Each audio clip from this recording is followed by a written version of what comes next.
राष्ट्रीय आपदा मोचन बल की 5 टीम चक्रवाती तूफान यस ने निपटने के लिए रविवार को एयरफोर्स के स्पेशल विमान से पश्चिम बंगाल राज्य के विभिन्न जिलों के लिए रवाना हुई है। सभी टीम अत्याधुनिक आपदा प्रबंधक तथा संचार उपकरणों से लैस है।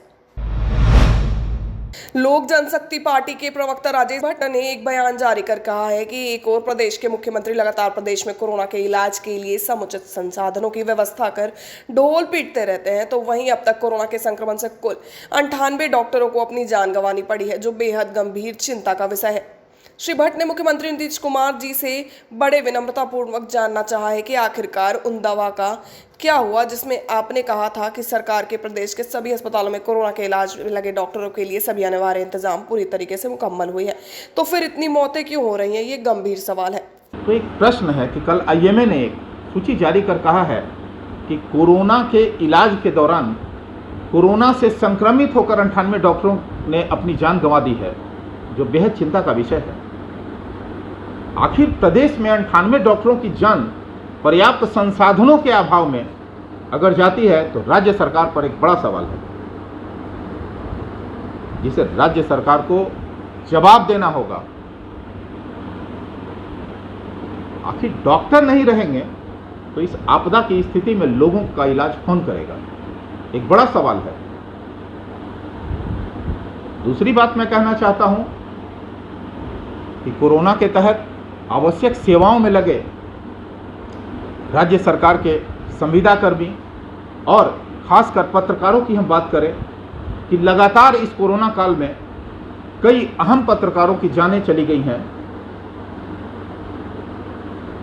लोक जनशक्ति पार्टी की ओर से मैं मुख्यमंत्री नीतीश कुमार जी से बड़े विनम्रतापूर्वक ये मांग करते हैं कि ऐसे पत्रकारों के लिए भी विशेष सुरक्षा पैकेज की घोषणा की जाए, जिससे लोकतंत्र के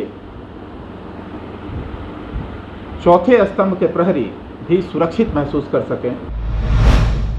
बेगूसराय में बाढ़ पूर्व तैयारी को लेकर डीएम अरविंद कुमार वर्मा ने मटिहानी प्रखंड और बलिया प्रखंड इलाके के गंगा तट और बांध का निरीक्षण किया।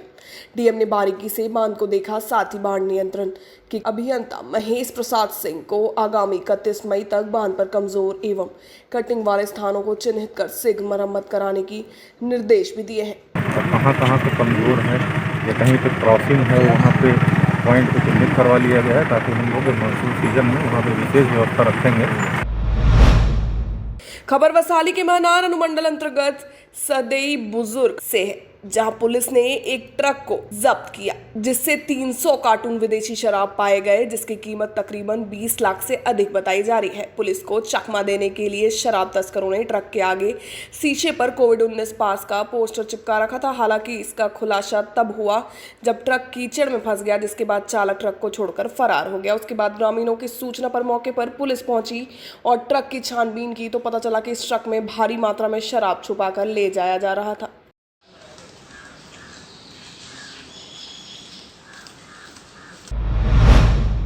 पूर्वी चंपारण के चकिया अनुमंडल के तीनों विधानसभा के स्वास्थ्यकर्मी, पुलिस प्रशासन व प्रखंड व अंचल कर्मी तथा जनप्रतिनिधि सहित अन्य सरकारी कर्मी आदि जो दिन रात कोरोना जैसी वैश्विक महामारी के बचाव के लिए काम में जुटे हैं, उनके सुरक्षा के लिए भाजपा सांसद राधे मोहन सिंह ने सभी के लिए इम्यूनिटी किट, जिसमें मास्क, साबुन, काढ़ा आदि का बैग दिया। पूरा देश इस समय कोरोना महामारी संक्रमण के रोकथाम को लेकर जंग लड़ रहा है। इस लॉकडाउन में रोज कमाने खाने वाले मजदूर, रिक्शा चालक सबसे ज्यादा प्रभावित है, जिसको लेकर मुजफ्फरपुर शहर के कई चौक चौराहे पर रविवार को अपस्टेयर्स फाउंडेशन और युवा राजद के प्रयास से टीम के युवाओं ने सैकड़ों जरूरतमंदों के बीच खाद्य की सामग्री का वितरण किया। युवा राष्ट्रीय जनता दल अपस्टेयर्स फाउंडेशन की ओर से आज हम लोग शहर के विभिन्न चौक चौराहे पर जरूरतमंद और गरीब गुरबाओं के बीच में ब्रेड, अंडा, फल का वितरण करने का काम किए हैं और शहर के हर चौक चौराहे पर हम लोग गए हैं, गरीबों के बीच में वितरण करने का काम किए। भागलपुर रेलवे स्टेशन परिसर में उस समय अफरा तफरी का माहौल बन गया जब एक यात्री के मोबाइल चोरी कर भाग रहे एक मोबाइल चोर को लोगों ने खदेड़ कर पकड़ा और उसकी जमकर पिटाई करने लगे। लोग चोर को दौड़ा दौड़ा कर पीट रहे थे। इसी बीच मौके पर मौजूद कुछ लोगों ने घटना की सूचना जीआरपी पुलिस को दी, जिसके बाद मौके पर पहुंची जीआरपी पुलिस ने आरोपी युवक को लोगों से बचाते हुए उन्हें अपने हिरासत में लिया।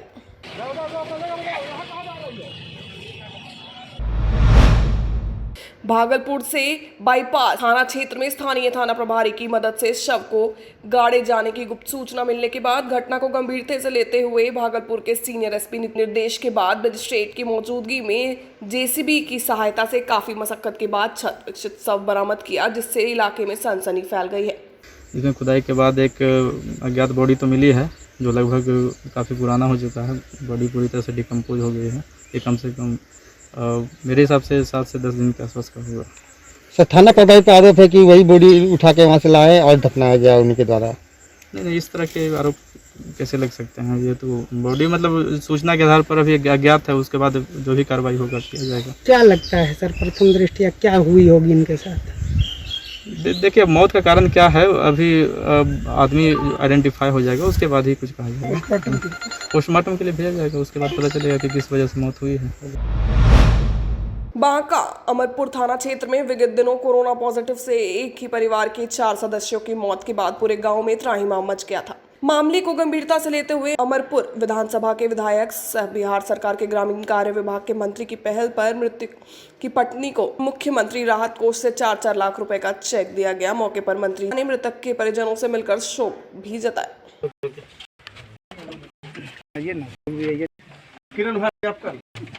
और अस्पताल के बनिस्बत में यहाँ पे रोगियों का जिस तरह से इलाज हो रहा है काफ़ी अच्छी है। डिलीवरी लगभग 600 के आसपास में होता है, जो मतलब जिला में सबसे ज़्यादा डिलीवरी होता है। चूँकि इंफ्रास्ट्रक्चर की कुछ कमी है, उसके लिए हम लोग व्यवस्था कर रहे हैं। राशि भी लगभग व्यवस्थित हो गया है, उसके लिए राशि हम लोग व्यवस्था कर लिए हैं कि कैसे उसको करना है। कुछ विधायक फंड से, कुछ अन्य मद से मिला के उसको व्यवस्थित कर लिया जाए। बहुत जल्द अमरपुर अस्पताल आपको व्यवस्थित दिखेगा। कोविड के लिए कुछ अलग से प्लान है क्या? कोविड के लिए यहाँ ऑक्सीजन प्लांट का और जो है अभी तो कोविड के लिए एक रैन बसेरा को बनाया गया है, और जो भी ज़रूरत होगा वो हम लोग इसकी भी तैयारी, इस बार की भी तैयारी कर रहे हैं। और आगे आने वाला जो जिस तरह का न्यूज़ बराबर आ रहा है कि तीसरा फेज भी आएगा, उसकी भी तैयारी में हम लोग लग गए हैं पहले से। मधुबनी के बेनीपट्टी थाना पुलिस ने गुप्त सूचना के आधार पर थाना क्षेत्र के 2 जगहों पर छापेमारी कर 600 से अधिक बोतल शराब, एक ऑटोमेटिक पिस्टल के साथ 1 लाख रुपए नगद, एक चोरी की बाइक, 2 मोबाइल के साथ 2 तस्करों को गिरफ्तार किया। वहीं एक तस्कर मौके का फायदा उठाकर भाग निकलने में सफल रहा। सूचना के आधार पर ग्राम अधवारी में राम उद्गार यादव के घर पर छापेमारी की गई, तो उनके घर से एक ऑटोमेटिक पिस्टल, 1 लाख रुपया और 90 लीटर शराब बरामद हुआ। एक बाइक सुपर स्प्लेंडर जिसका नंबर रगड़ा हुआ है, चोरी की बाइक है और वो भी फेक है। और दूसरे के घर में ओम शाह के घर में रेड किया गया, उनके घर से 112 लीटर शराब बरामद हुआ और उनके बेटा अभिषेक को पकड़ा गया और ओम शाह भाग गया। सामुदायिक किचन गरीबों के लिए संजीवनी बन रहा है। इस सरकारी भोजनालय से मोकामा में लगभग 100 लोगों को लॉकडाउन में भोजन नसीब हो रहा है। मोकामा के सीसीएम स्कूल में जमुई, मोकामा और लखीसराय के मजबूर लोगों को 2 वक्त का भोजन परोसा जा रहा है। मोकामा समेत पूरे बिहार में फिर से 18 साल के युवाओं को कोरोना वैक्सीन की डोज दी जा रही है। वैक्सीनेशन को लेकर युवाओं में खासा उत्साह देखने को मिल रहा है। कड़ी सुरक्षा व्यवस्था के बीच युवाओं को वैक्सीन की डोज दी गई है। 18 साल से प्लस के युवाओं के लिए वैक्सीन शुरू होने से शहर के लोगों को राहत की सांस मिली है।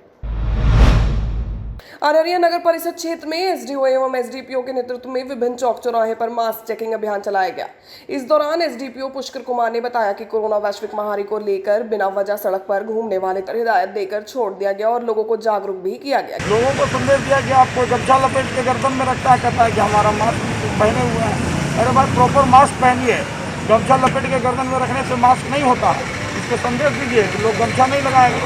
जब पुलिस को देखा तो गमछा ऊपर कर लिया, फिर गमछा लहरा रहा है। गमछा सर पर रखना तो आसान चीज़ है गला में।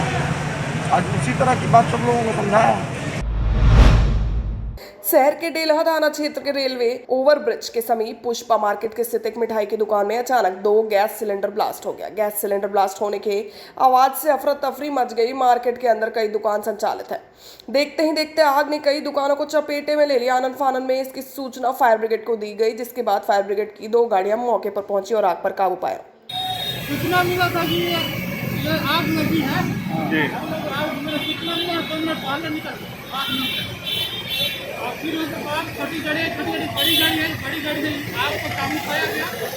अभी तो दुकान में केवल होटल का कारखाना में होटल में ही आग लगा हुआ है और उसके बाद अभी मेरा दवा दुकान में तो अभी काला हो गया। अभी स्थिति नहीं बता सकते क्या स्थिति में है, लेकिन क्षति तो बहुत हुई है। औरंगाबाद जिले में उप विकास आयुक्त अंशुल कुमार द्वारा सदर अस्पताल पहुंचकर चिकित्सकों के साथ बैठक कर आवश्यक जानकारी ली गई। बैठक के पश्चात उप विकास आयुक्त द्वारा सदर अस्पताल के आईसीयू वार्ड सहित अन्य सभी वार्ड का भ्रमण किया गया। आपको बता दें कि सदर अस्पताल के आईसीयू वार्ड में कोरोना संक्रमित मरीजों का इलाज किया जा रहा है। फिलहाल यहाँ पर 4 मरीजों का इलाज चल रहा है।